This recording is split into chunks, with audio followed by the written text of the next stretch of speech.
This is the Alden Report. Do you have trouble sleeping or even falling asleep? I certainly do. Do you have aches and pains that limit your mobility? Is your life filled with stressful situations or even toxic personalities? What if I told you that I found a solution for you, created by a retired U.S. Navy SEAL to address his own sleep issues, his own aches and pains, and his own challenges from multiple deployments to Iraq and Afghanistan? Well, that company is Naked Warrior Recovery. They're a Navy SEAL, combat veteran-owned and operated CBD company. Their dedication to quality and effectiveness is carried over from a lifetime of service and elite unconventional special operations teams to a small, unconventional company dedicated to providing the highest quality CBD on the market. You know, someone asked me, they said, Mike, what's the difference between Naked Warrior Recovery CBD and the CBD I can buy at the gas station? Well, my reply is simple. What's the difference between high quality sushi from a 5-star restaurant and gas station sushi? Well, I think we all know the answer. Are you willing to roll the bones for gas station sushi? Why would you take the same chance with gas station CBD? That's why I want you to go on and visit Naked Warrior Recovery by going to www.nw-recovery.com. That's www.nw-recovery.com. Because you're a listener of the Alden Report, we want to do something special for you where you can actually receive 15% off of your entire order. When you place your order, enter in the code podcast1 to receive 15% off of your entire order. Again, it's podcast1 at checkout. Podcast and the number 1. Again, visit www.nw-recovery.com and enter podcast1 at checkout to receive 15% off of your entire first order.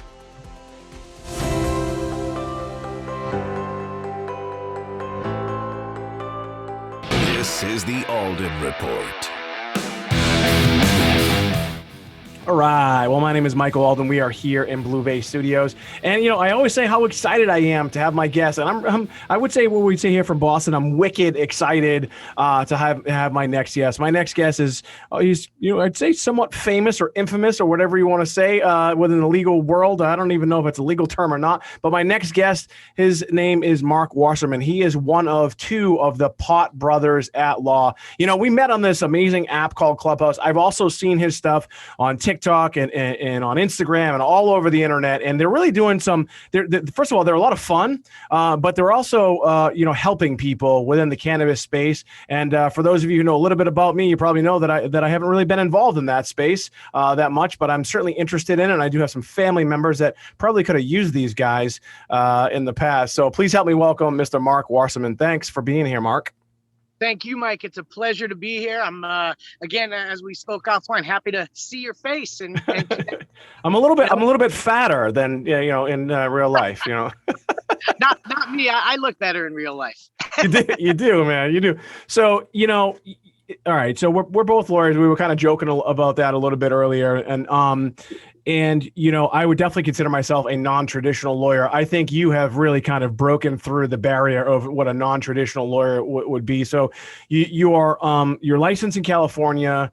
I think you were admitted in 96. So if I was doing my research correctly, tell us, so when you got into this world of practicing law, what were your goals? I mean, because I remember when I watched a civil action, and Jan Slickman actually lives in my town. I was like, oh, that's what I want to do. I want to toxic tort cases. I want to change the world. Like, how did you get involved in this space? And maybe did you have a different plan before you became the go-to guy for the cannabis space?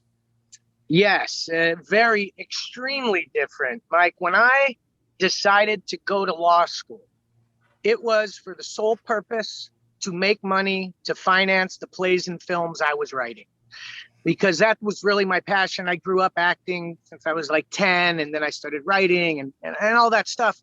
And so my oldest brother is a doctor, and there was no way I was going to school that long because I was never a good student to begin with.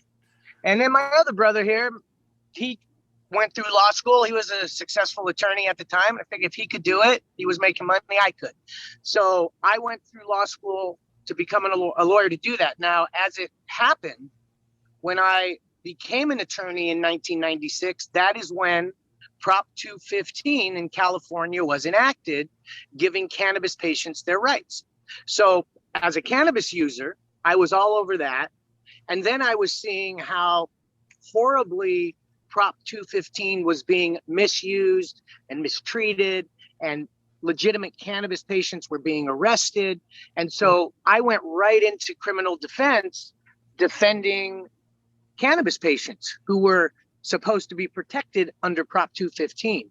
So that little shift, now I still kept my eye on my dream. And in 1997, I produced my first play with my production company, aptly titled Race Ipsa Productions. Race ipsa loquitur. The thing speaks for itself. By the way, it's so funny you say that, because I was actually DMing with another lawyer on Clubhouse where we met, and I said I just like saying that, race ipsa loquitur. So no, and I do too, and I did back then. And when me and my partner, my best friend since we're 8 years old, who's also an attorney, but he did the smart thing and he doesn't practice law anymore, and he does other stuff. But we came up with that name for our production company because we were going to let our work speak for itself. And, it was that type of thing. So while I was building my law practice and becoming more involved in criminal defense as it related to cannabis patients, I was also doing productions and independent films and all that stuff. And then you kind of fast forward to, 10, 15 years later, my brother's son had a green thumb very early on and wanted to help very ill cannabis patients. And so it was incumbent upon me and my brother to really learn the cannabis laws as they were, like back in 2008, when you had to be a not-for-profit cooperative and everybody had to be a patient member. And then when you got busted for felonies, if you shut the fuck up and you were operating properly, as my nephew was, and he did shut the fuck up, we would get cases dismissed left and right and get everything back. But it all started with my nephew catching, like 7 felonies over a 5-year period. And it was very stressful, especially for my brother, because in the very beginning, we actually hired other attorneys, because it's like, as you don't want to operate on a relative, you don't want to represent your kid. I mean, as a general rule, you don't want to do that because of the emotional involvement. Sure. But these attorneys that we hired, they did the old plead 'em and bleed 'em. Right. Sorry about that. I got a phone call. Can you hear me? Yeah. Yep. Oh, okay. All right. Plead them and bleed them. We went into their office saying there's no deals. Our kid is doing everything by the book, how it's supposed to be done.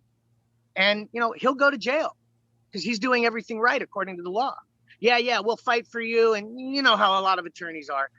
And so my brother and my nephew had gone to that initial meeting. Go to the arraignment. I was pretty much dressed like this, undercover. And I sat and watched in the back. And then the attorney goes into the hall with the DA after my nephew said, no deals, we're fighting this.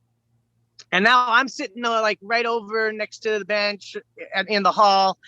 And he tells the DA, yeah, don't worry, my client will take it. 60 days, 2 felonies. You'll drop the other 2 felonies. He'll take it. We'll do the deal.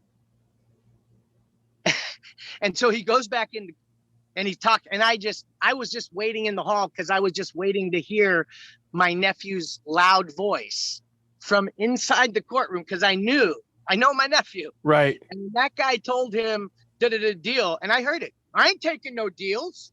What the fuck?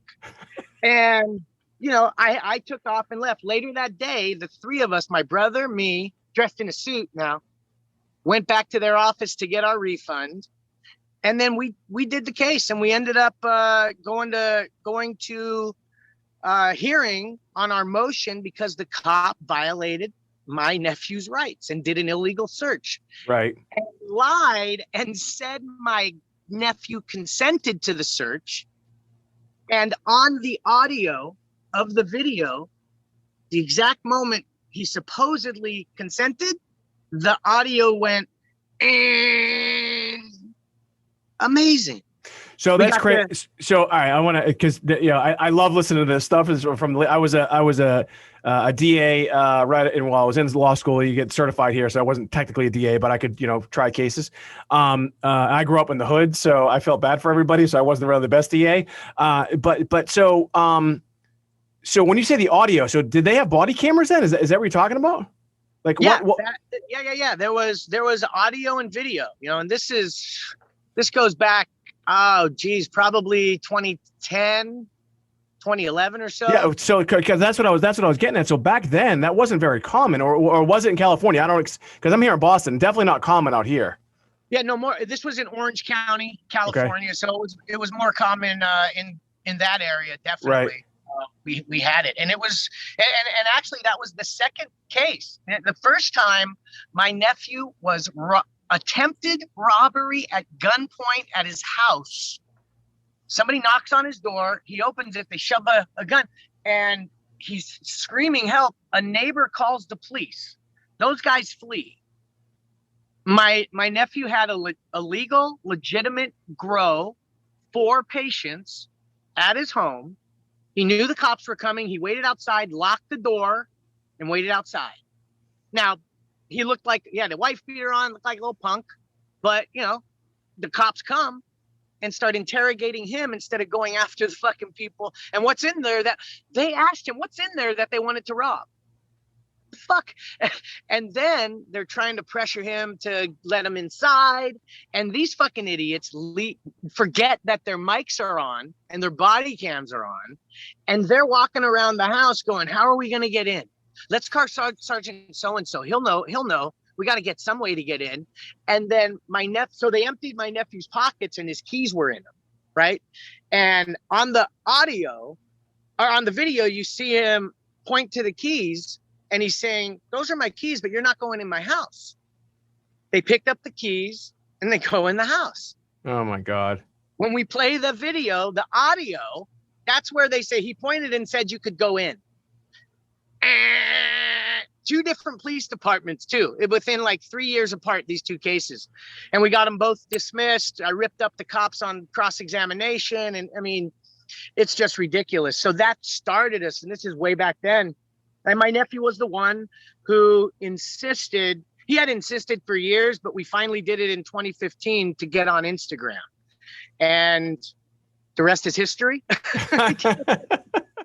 Again, we're on with Marc Wasserman, better known as one of the Pot Brothers at Pot Brothers at Law. If you'd like some more information about Marc, if you want to learn a little bit about what him and his brother are doing, I would definitely consider them pioneers within this space. They're somewhat is an understatement. They are unorthodox lawyers, no question about it, as am I, but nowhere near these guys as far as, in fact, Marc, I dressed up for you today. I was like, I'm going to put them in. So if you'd like some more information, if you could just Google Pot Brothers at Law, but you can also find them on Instagram. It's pot_brothers_at_law. Same thing on TikTok. And they're doing some great things, not only in California, but all over the world for people and as advocates for people who are in the cannabis space. And so, Marc, all right, so that was like the seminal case for you, right? The first one. So you did have a family member, unfortunately, they had to kind of use as the guinea pig, but you did a great job, obviously. And so from there, I know that earlier you had said that you kind of saw the need. So how does it then become, like a real part of your business? Like, how does it really when we talk about hanging your shingle, so to speak, did you and your brother then start to market yourselves pre-Instagram as cannabis defense lawyers, or?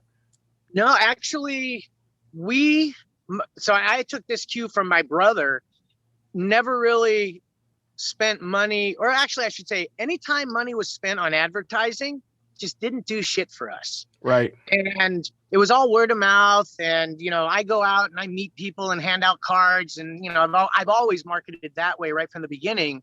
So when we did that for my nephew, he was so steeped, and this is, way back when, again, with the cooperatives in California, and the culture was just so steeped in trying to figure out how to not get caught or not get busted and right. Work within laws. My nephew was so steeped in that everybody, like all the big West Coast players out here, we kind of grew up with them as the attorneys looking out for people who were under the rocks and underground, and we had that reputation already. And then when 2015 rolled along, as I had mentioned, my cousin or my nephew for years before that was, you guys got to go on Instagram and teach people this stuff that you taught me. And there's all these people. And I looked at Instagram, there's pictures of pot and tits and, like, what the fuck are us old dudes going to, I'm on Facebook. It's good enough for me. And it was free advertising. I was free consults for my Facebook friends and all that kind of stuff.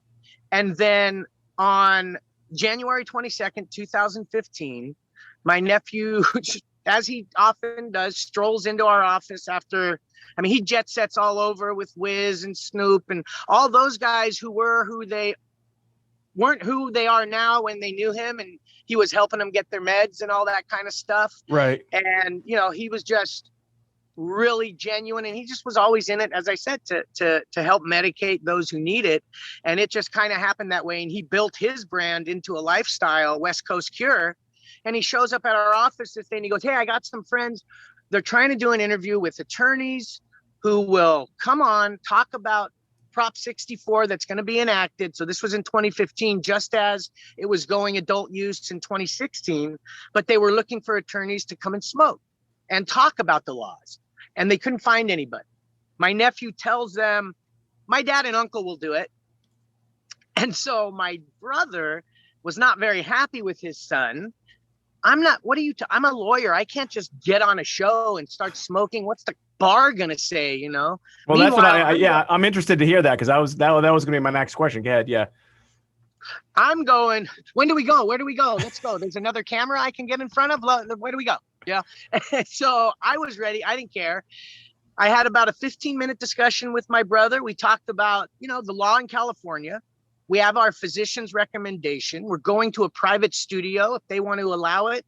And where is it? What is it? So at this point, my nephew tells us it's at Be Real Studios for Be Real TV. And I'm like, oh, I know Cypress Hill. I know Be Real. That's kind of, my era. But I didn't know what TV show is he on. This how out of touch I was with that. Is he on Channel 4? He said, no, it's on the internet. He's got an internet platform. And so again, my brother, what if the bar, and I'm like, what? We're cannabis patients. We're not breaking any laws. We'll deal with it, I guess. The bar never called us ever in 6 years. So that was a nothing, a non-issue. And so my brother. But were you, but were you, again, as someone like I went to law school nights and, and I just am really, proud of my accomplishments. And I've been, technically been licensed and practicing for 17 years. And it's, it's a big deal. Were you ever nervous that for whatever reason that you might rub somebody the wrong way that has the authority that could just essentially just bring the fucking hammer down? No, we never thought of it like that at all. We were like, we have a chance to maybe break the stigma, let people know that, we're attorneys. We can toke up and do an interview and answer questions. And it's, breaking that, oh, duh, I smoking pot and all that kind of stuff. Are you ready to go? Okay. 1 second, Mike. All right. I'm going to have to move locations, but I can That's all keep right. going. Just let me know when you're ready. Okay. Okay. So, So you weren't really concerned about your license? No, not really, to that end, because we felt like, what are we doing wrong?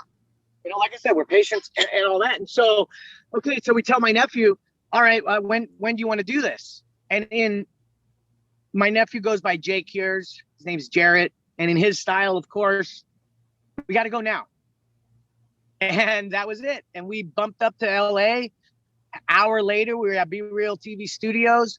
We did this interview called Getting High With, and the host was Adam Ill, a influencer who hosts all these, events and stuff like that. And that show, they typically do rap stars and things like that. And we smoked bongs and tokes and joints and rigs, dabs, everything, and answered questions. Callers called in for like 2 hours. And that's actually where we created what was the joke. smoking in our parking lot 7 years before that, where I was doing a lot of cannabis cases, telling my brother, hey, you know, I'm doing all these pot cases. We're brothers. We smoke pot, pot brothers at law. Yeah, I'm going to get some cards made. I think it's kind of funny. And so at Be Real TV Studios, we made the Pot Brothers at Law Instagram account right there, took some pictures with them. And then it was 15-second videos. So we're like figuring out what are we going to do? And so we decided we're going to teach people what we always teach people, 15-second videos, a series of them on what to do when you get pulled over. And we were targeting cannabis patients in California because they get messed with the most because of the smell. And so we had always told people to shut the fuck up and all that. And as soon as we started doing it on social media and getting questions back, what if the cop says this? What do I do with that? What if this, that, and all the other things? We then, over like a 3-month period, in answering questions, developed what is now known as the script, and these 25 words that you use when you engage law enforcement. And it went from, we realized very quickly, just California cannabis patients to everybody in the United States, whether you had a glass of wine or two for dinner, and you're going to go out there and lie, oh, I just had 1 or 2, and you had 3 or 4 shots or whatever. And it just applies to everybody. It's your constitutional and civil rights. And so it was crazy. Within 3 or 4 months, we had like 10,000 followers. And it was realizing that something's going on. And I took hold of the social media because my older brother, God love him, it's tough for him to navigate, but he's learned a lot in 6 years. And as we speak, since I've been on vacation, he's running it while I'm out, as I say all that. But we had no idea or clue that any of it was going to happen and blow up the way it did. And I mean, it all led to the podcast we do now, and Ridiculousness, and MTV, and Tosh, and we have a docu-series that's going to be coming out very soon we started shooting before the pandemic, and so, just like everybody else, things are a little behind with that stuff, but being able to spread our message. And now that things are opened up, we do speaking engagements across the country. In fact, we're going to be at CannaCon in Detroit next week, June 25 and 26, for their expo, where we do our seminar, The Etiquette of Engaging Law Enforcement, How to Shut the Fuck Up When Cops Ask Questions. It's a good hour seminar where we go through, it's basically what to do before you get in your car and in your car before you take off to reduce your risk of getting pulled over, and then what to do when you get pulled over, and then what to do after you get arrested and bail out. So it's just kind of like the whole process. And we started doing that several years ago, and we're bringing it everywhere we can. Do you have trouble sleeping or even falling asleep? I certainly do. Do you have aches and pains that limit your mobility? Is your life filled with stressful situations or even toxic personalities? What if I told you that I found a solution for you, created by a retired U.S. Navy SEAL to address his own sleep issues, his own aches and pains, and his own challenges from multiple deployments to Iraq and Afghanistan? Well, that company is Naked Warrior Recovery. They're a Navy SEAL, combat veteran-owned and operated CBD company. Their dedication to quality and effectiveness is carried over from a lifetime of service and elite unconventional special operations teams to a small unconventional company dedicated to providing the highest quality CBD on the market. Someone asked me, they said, Mike, what's the difference between Naked Warrior Recovery CBD and the CBD I can buy at the gas station? Well, my reply is simple. What's the difference between high quality sushi from a 5-star restaurant and gas station sushi? Well, I think we all know the answer. Are you willing to roll the bones for gas station sushi? Why would you take the same chance with gas station CBD? That's why I want you to go on and visit Naked Warrior Recovery by going to www.nw-recovery.com. That's www.nw-recovery.com. Because you're a listener of the Alden Report, we want to do something special for you, where you can actually receive 15% off of your entire order. When you place your order, enter in the code podcast1 to receive 15% off of your entire order. Again, it's podcast1 at checkout. podcast and the number 1. Again, visit www.nw-recovery.com and enter podcast 1 at checkout to receive 15% off of your entire first order.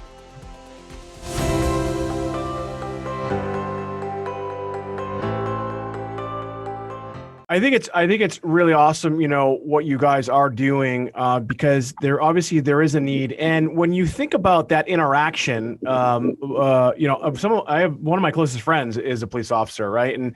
But growing up the way I did, a lot of times, like your nephew, the police just violated our rights.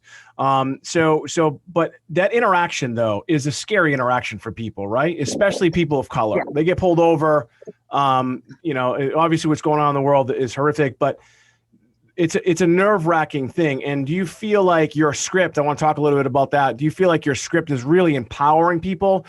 Because we see these videos all the time, right? These smart asses who know the law, and it just pisses cops off. So yep. I feel like, I don't know, maybe you can get into it, but I feel like as you continue to get bigger and your brand gets bigger, more and more people see it. And as people are getting pulled over using your script, I feel like police officers are going to be less likely to kind of, you really kind of overpower the potential, victims, so to speak. No, absolutely. It's already happening. I mean, we actually have a lot of cops that are fans, and those to me are good cops who understand what we're doing is actually helping them and keeping them safe, right? And a lot of cops see that, and so to that end, we do get hit up a lot. Well, you're old white dudes, well, I ain't gonna work for me, and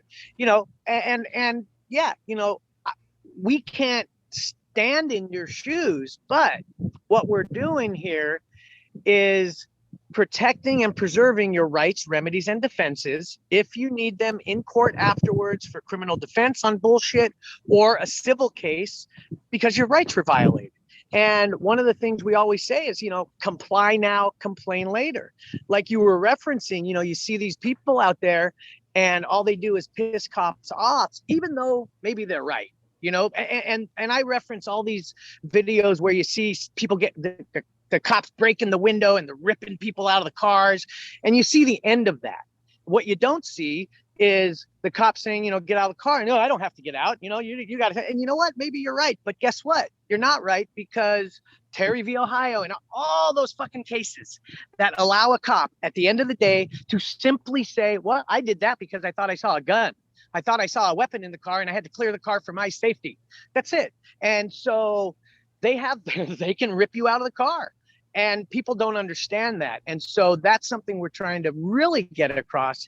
And Mike, we get messages daily from people who use it, in the deep South to here in California, everywhere. And with the results, we're very quick to say, this isn't to make sure you don't get arrested, to make sure you don't get a ticket, to make sure you don't get charged with anything, to make sure you don't get killed or harassed. I mean, those are all things that happen at traffic stops. We can't control any of that, but we can help you preserve your rights, remedies, and defenses. Comply now, complain later. You're going to be much better off, no matter who you are and no matter what race you are. This is the example that I have to use, is the George Floyd. And when you look at that, he did pretty much what we say. He complied. He didn't resist. He said, why are you arresting me? And all that stuff. And we saw his family get paid. And we saw this guy get convicted. And before this case, it was frustrating for us over the last several years watching cop after cop get away with shit simply because they said, I was afraid for my life on that one. I was afraid for my life.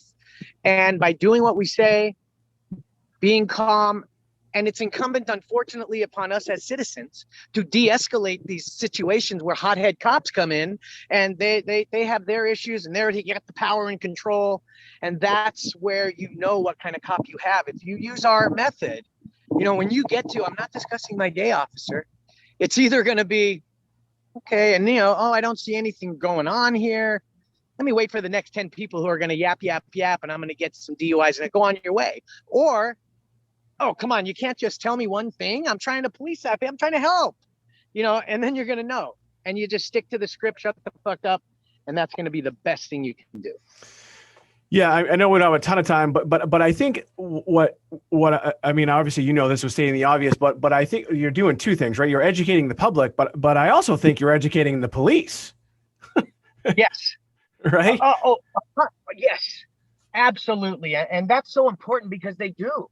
And they need to, I wish they would let us do a course at the police academy, and let us do our seminar there, because that's where it needs to start. Because this culture of policing, which is we're going to find a reason to pull you over and we're going to find a way to get you in the car. I need to be quiet, please. Thank you. I love everybody. So yeah, and you know what? I say that's a quote from the old show Live PD, which I used to take and intercut with this is what not to do. Right. And there's Officer Sticks, I think his name was. He said that. We are looking for a reason to pull you over, and we're looking for a way to get in your car. And when you start talking, that's going to give them the reason. So real quick, again, I know you're busy on vacation. I appreciate you being here. We're on with Marc Wasserman. He's one of the two Pot brothers. If you'd like some more information about Marc and what he's doing, for people, you could just visit his Instagram, which is awesome. His TikTok as well. It's pot_brothers_at_law. You can also just Google Pot Brothers at Law. They're everywhere. They're doing some great things. They're fun. They're entertaining, but and a lot of people like what they're doing because they are entertaining guys. I mean, Marc is a child actor. He's been acting his whole life. He's got an IMDb, but he's also helping people. And for me, that's as an attorney myself, that I've really been interested in your somewhat pioneering way of doing it. And that's I want to talk about the script, but before we do that, I wanted to. Also, I've heard the term pioneering doesn't pay. I feel like you guys are definitely in the forefront of this. We talked about your license earlier. You feel good about that. You're not worried about that. But what about, the police? What about, their guilds and their organizations, in general? I know some of them like you, but are there some that just vehemently hate you?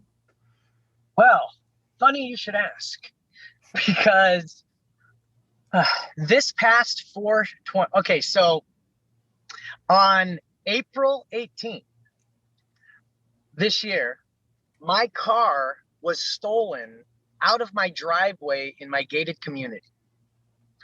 I called the police. They came right away to my house, and the two guys who came were wonderful young officers, and they were explaining to me how in my area on intersections there are what are called license plate recognition cameras. So when a car goes through, it snaps a picture of the license plate. And they said that it also snaps pictures of any other identifying marks. And so when they put my vehicle information in, they caught my license plate, which is WAS law, personalized, right? And then they said, there's also another, is there a sticker or something on your car? And I said, yeah. On my bumper, it says sticker that says #STFU. And then there's a sticker on my bumper that says, why did you pull me over? I'm not discussing my day. Am I being detained or am I free to go? I invoke the fifth.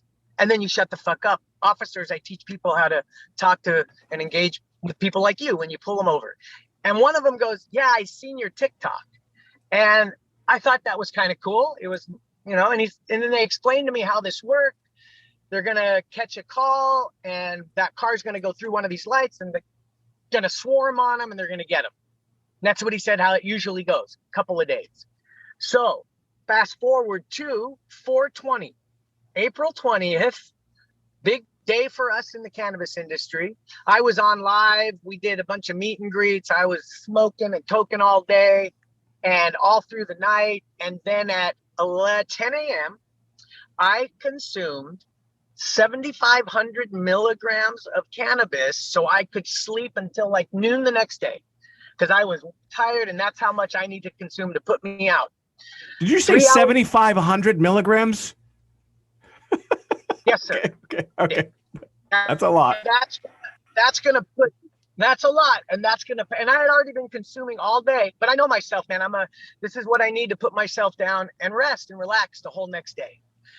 So at 1 a.m., I'm suddenly being waken up by my wife and 3 kids, which it took them a few minutes to wake me up because I was so sedated. There was pounding at the door. I almost fell down the stairs going, what the fuck? Who's pounding at my door? And it was the cops. I opened the door. I'm like, what? You found my car? And then they started asking me questions. And I said, I'm not discussing my day. No, I didn't say that, but they started asking me, was anyone else having your car? And I'm like, no, I already told this. Where's, and they go, we found your car, it's recovered. And so I go, okay, well, let me put my pants on. I go outside and I'm pretty fucked up still. And so I go outside, my wife comes out and they go, your car's down the street. And my wife goes, the kids are here, you know, I don't want to. And the cop goes, well, we'll give you a ride. And he opens the back door of the car. And okay, I got in, and man, I've never been in the back of a cop car. I've certainly seen the video of my clients and all that shit. I'm not a big guy. And I immediately was just like, oh my God, no, how could anybody fit in here? Right. And I was a little scared for a minute. They're pulling out of my complex. And then, as fucked up as I am, I'm like, holy shit, I'm in the back of a car. I get my phone out. I got to start videoing this. This is going to be great for social media. These guys are going to take me to my car. I'm going to tell them how high I am. They're going to drive me home. It's going to be great. And so we get down the street and I'm videoing. I'm in the back. And then you actually, in this video, you see me go, well, that's weird. And then my phone goes down because I see all of these cop cars and lights. And then I see my car, all the doors open, the hatch back open, somebody on the side of the curb with their hands behind their back. And I'm going, I'm fucking at an active felony stop. What's going on? And I'm like, and then a cop comes over to me and goes, do you know that person? Going, well, and all the lights are in my eyes. And he goes, come on, pot lawyer, do you know that person? And then I go, look, I don't have my glasses on, number one, and these are prescription. Everything I wear is prescription. I can't see shit without my glasses. Plus the lights are in my eyes. And then I'm going, what's going on? And then they read me their little card. They're about to do a cold show with me. And then they do that. And I'm done. No one should be driving my car. And then they hand me a form to sign. I go, I can't read it. What is it? Well, it says it's your car and we're giving you custody of it. Okay, so I signed this thing, and you can take your car. Meanwhile, you know, there's 10 cars, 15, 20 cops. And I go to my car, and I go, wait, I don't have the key. Oh, the key's over on the driver's seat. So I go, I close everything up. I get to the driver's seat, and then I notice all these things in my car that are not mine. A drink from Starbucks, wires and cords, cigarettes. And oddly enough, in the center console that was open, not mine, but a bunch of joints. And there they were. And so I'm noticing that my kid's car seat is gone. And that like sober, I don't know, that just threw me through the roof. And I got back out of my car and I went back and I noticed all the cops are still here. And I go, hey, car seat's missing. I think other things are missing, you know what? And then as I was walking towards him, this one particular cop, hey, stop there, pot lawyer. You want to get a form? Hold on, get him the form. Give him, here's the form. You fill this out. Tell us what's missing, and we're going to find everything that's missing, you pot lawyer. We're going to find everything for you. Don't worry. Go in your car and go home. And so I'm like, am I in a dream? Am I that high that I'm dreaming? This is crazy. And then I get in my car. I get behind the wheel. I look again at the joints that aren't mine, but are there. And then I'm like, I am fucked up. I'm not, they're waiting for me. They're setting you up. Are waiting for me to take them. And so I get out of my car and I go sit on the curb and I call my wife to come pick me up. And then the cop comes, what are you doing? I go, I am completely impaired. I cannot drive. Calling for a ride. Or can you take me home? No, we can't do that. And you can't leave. You can't park your car here. It's in front of a fire hydrant. I didn't park my car here.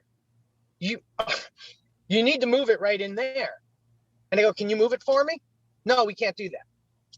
If you don't move it, we're going to tow it. And I sat there and I decided, you know what? If they're going to do this to me, then let's do it. So I get in my rights, remedies, and defenses. Yep, exactly. And I get in my car, I move it 10 feet and park it. And now it's like 3 a.m. and they all leave. And they leave me there in this unlit area where, crimes happen. Right. And I'm caught. And then now I tell my wife, they call my brother-in-law and my niece, send both of them in one car. One of them drives my car home because there was no way I was, driving anywhere. And somebody drove my car home. And then the next day, I filed my complaint with the police department. And actually, and this so happened, April 20th, I just got a call yesterday when I was on vacation from the internal affairs sergeant who's investigating it. And so those, as I wrote in my complaint, there are a couple of cops there that have it out for me. Pot lawyer this, pot lawyer that. This was bullshit. Why was I at an active felony stop? So there are some cops who apparently don't like what we're doing. That's my, this hasn't all come out yet, but we'll see what this investigation shows. But I don't see it any other way.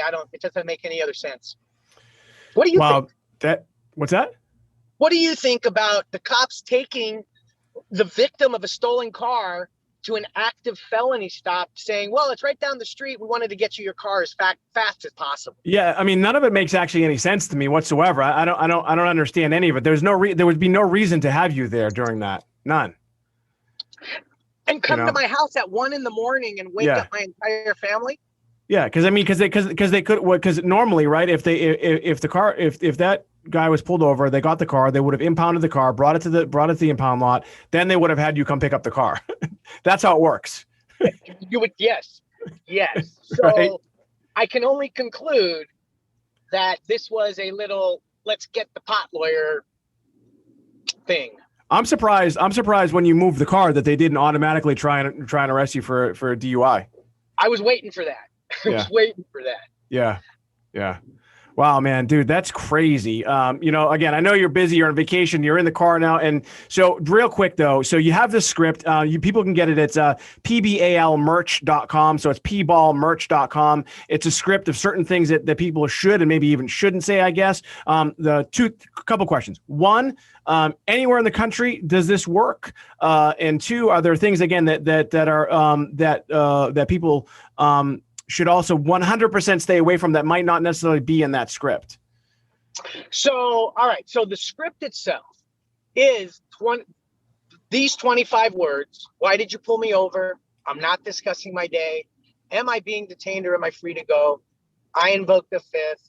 And then you shut the fuck up. And those are the only 20. You don't say anything else. You don't say any other words. That's it. And those 25 words we have on the decal stickers that you can actually, let's see. I don't know if I've got it right. I got it right up there on my visor. And so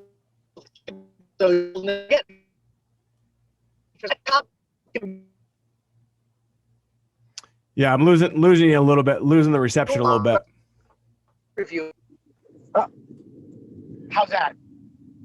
Yeah, I can't. I don't know. It's frozen. I can kind of hear you, but the image is frozen. That's all right. I can hear you though. Oh, there we go. I got you back. All right. So utilizing those 25 words politely and calmly, that is going to give you the best chance at, an outcome that's either going to lead to a warning, a ticket, or if you get taken in, a defense that's going to lead to showing that they violated your rights. So, and that's it. That's really all. And we do tell people, if you can't remember anything else, just shut the fuck up. I mean, because that's the most important thing. I mean, it starts with people think they can talk their way out. And the big problem is the people who do. And they've gotten away with it, and they've done it 5-10 times. And whether it's, hey, I went out, I just had 2 or 3 drinks, I'm fine, I'm this and that. And then you get that one cop, oh, you had 2 drinks? Oh, well, thanks for admitting that you drank and then drove. Let's go. and that's it. And then you don't want to lie. And that's the big lie too. I only had like 2 drinks, because if you do get arrested and they take your blood, they're going to know, they're going to know that you're lying. And as defense attorneys, if I'm trying to negotiate, I don't want the DA telling me your client's a liar. Right. Let's not have any words, so we don't have to go there at all. So you don't lie, you just don't discuss your day in any fashion. Now, this works all over the United States of America, no matter where you are. And as we've learned through Clubhouse mostly, and attorneys in other countries like the UK and Canada and Thailand, it works there, but you just remove I invoke the fifth and you go straight to shutting the fuck up. So that's what we've learned also, is shutting the fuck up works with law enforcement in many, many places across the globe. I do encourage you to Google and check for yourself wherever you live, because I suppose some countries you do that, maybe you'll get shot. I don't know, exactly, but we have heard from counsel in many different countries that, and like Australia and Thailand, there's attorneys who have taken our script and, converted it into their language. And it's been awesome to have that kind of reach. I love it, man. Well, listen, I want to thank you for spending some time. I really appreciate, what you're doing for obviously now it sounds like the world, and you're educating people, and so whether people are anti-cannabis or whatever, it doesn't really matter. I think what's really important is you're educating people and letting them know what their rights are, because that's one of the reasons why I went to law school growing up in the projects. I didn't know what my rights were, and I wanted to learn them and be able to use them if I needed to. And I want to thank you and your brother, for what you're doing. Folks, if you'd like some more information about Marc Wasserman or his firm, you could actually, first of all, just check out his Instagram. It's pot_brothers_at_law. You just Google these guys as well. If you want that script that Marc is talking about as well, you can just go to pbalmerch.com. It's pbalmerch.com. And if you'd like to, also, if you have an organization like NECAN, which is out here, or any other organization that is helping others within the cannabis space, you can go right to their website as well, and you can see about maybe having one of these guys come speak at your event as well. They're doing some great things, and again, it's been an interesting show, and I'm glad that you're here, because I love having real people doing real things and helping people, and that's exactly what you're doing. So my name is Mike Alden. Hey, and Marc, one last thing. If you had one thing to say to end this podcast, what would it be? Shut the fuck up when cops ask questions. That's it. My name is Mike Alden. That's Marc Wasserman, and we'll talk to you soon. Do you have trouble sleeping or even falling asleep? I certainly do. Do you have aches and pains that limit your mobility? Is your life filled with stressful situations or even toxic personalities? What if I told you that I found a solution for you, created by a retired U.S. Navy SEAL to address his own sleep issues, his own aches and pains, and his own challenges from multiple deployments to Iraq and Afghanistan? Well, that company is Naked Warrior Recovery.